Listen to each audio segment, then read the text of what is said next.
अरे सुनो, इधर देखो, सब के सब पेन नीचे रखो और मेरी बात ध्यान से सुनो। एग्जाम खत्म हो गया ना, बड़े खुश हो, लग रहा है कि किला फतेह कर लिए। देखो भाई, ये जो रिजल्ट का वेट करने वाला टाइम होता है ना, ये सबसे खतरनाक होता है। इसमें या तो इंसान लेजेंड बनता है या फिर वो क्राउड का हिस्सा बन के रह जाता है। आज हम इसी पे बात करेंगे कि एग्जाम के बाद क्या। एग्जाम खत्म पर जंग जारी है। देखो बाबू, ये जो तुम सोच रहे हो ना कि 10 का एग्जाम दे दिए, 12 का दे दिए या किसी कंपटीशन का दे दिए तो गंगा नहा लिए, तो थोड़ा रुक जाओ। लाइफ का एग्जाम कभी खत्म नहीं होता। एक बात समझ लो, रिजल्ट तुम्हारे हाथ में नहीं है, लेकिन आगे की प्लानिंग तुम्हारे हाथ में है। अक्सर बच्चे क्या करते हैं, एग्जाम के बाद 1 महीना रिचार्ज होने के नाम पे सोते रहते हैं। अरे भाई, मोबाइल थोड़ी हो जो 100% चार्ज होके ही उठोगे। तुम इंसान हो, और इंसान का दिमाग अगर खाली बैठेगा ना तो उसमें कचरा भरेगा। खाली दिमाग शैतान का घर नहीं होता, खाली दिमाग डिप्रेशन का घर होता है। डॉट सबसे बड़ा दुश्मन। अभी तुम्हारा मन कहेगा चलो दोस्तों के साथ घूमते हैं, दिन भर रील्स स्क्रॉल करते हैं, शाम को क्रिकेट खेलते हैं।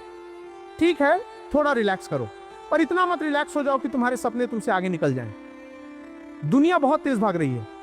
जब तुम सो रहे हो ना, कोई दूसरा लड़का लाइब्रेरी में बैठ के अगले एग्जाम की तैयारी कर रहा है। जब तुम इंस्टाग्राम पे एस्थेटिक फोटो डाल रहे हो, कोई दूसरा अपनी कोडिंग सीख रहा है या अपनी कम्युनिकेशन स्किल पे काम कर रहा है। जिस दिन रिजल्ट आएगा और उसका सिलेक्शन हो जाएगा और तुम्हारा नहीं, तब बोलोगे किस्मत खराब थी। अबे किस्मत नहीं खराब थी, तुमने 2 महीने में अपने दिमाग को जंग लगने दिया। भीड़ मत बनो। इंडिया में सबसे बड़ी बीमारी पता है क्या है? भेड़चाल। शर्मा जी का बेटा इंजीनियरिंग कर रहा है तो हम भी करेंगे। मिश्रा जी की बेटी यूपीएससी कर रही है तो हम भी वही करेंगे। अरे भाई, तुम अपना रास्ता खुद चुनो ना। एग्जाम के बाद का ये टाइम इसलिए होता है ताकि तुम एक्सप्लोर करो।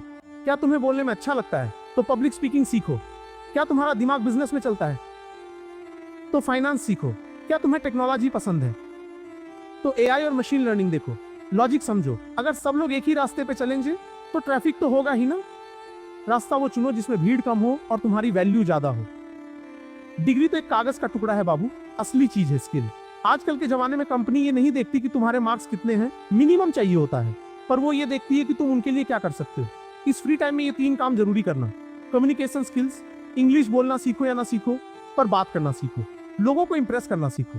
फाइनेंशियल लिटरेसी, पैसा कैसे काम करता है, टैक्स क्या होता है, इन्वेस्टमेंट क्या है, ये कोई स्कूल नहीं सिखाएगा। हेल्थ, शरीर को लोहा बनाओ, सुबह उठो, थोड़ा दौड़ो। दिमाग तभी तेज चलेगा जब शरीर साथ देगा।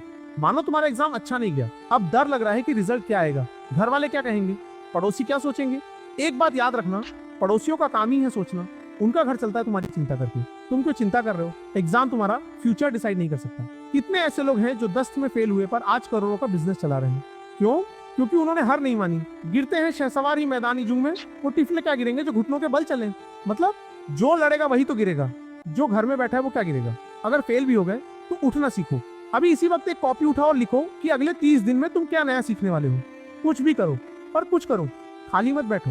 वक्त की सबसे बड़ी खासियत पता है क्या है? वो निकल जाता है, चाहे तुम हंस के गुजारो या रोके, वक्त रुकेगा नहीं। मेरे प्यारे बच्चों, जिंदगी बहुत बड़ी है। ये एग्जाम बस एक छोटा सा स्टॉप था, अभी पूरी ट्रेन बाकी है। अपने माँ बाप के चेहरे की तरफ देखो, उन्होंने कितनी मेहनत से तुम्हारी फीस भरी है। क्या उनका सपना रील्स देखने के लिए था? नहीं ना, उन्हें एक दिन गर्व प्राइड महसूस करवाना है, और वो गर्व तब आएगा जब तुम इस पोस्ट एग्जाम फेज को सही से उसे करोगे। उठो, लड़ो और जीतो, क्योंकि कोशिश करने वालों की कभी हार नहीं होती। समझ में आया? अब जाओ और आज से ही अपने अगले मिशन पे लग जाओ। जय हिंद। और हाँ, सब्सक्राइब करना मत भूलिए, एक तो सब्सक्राइब।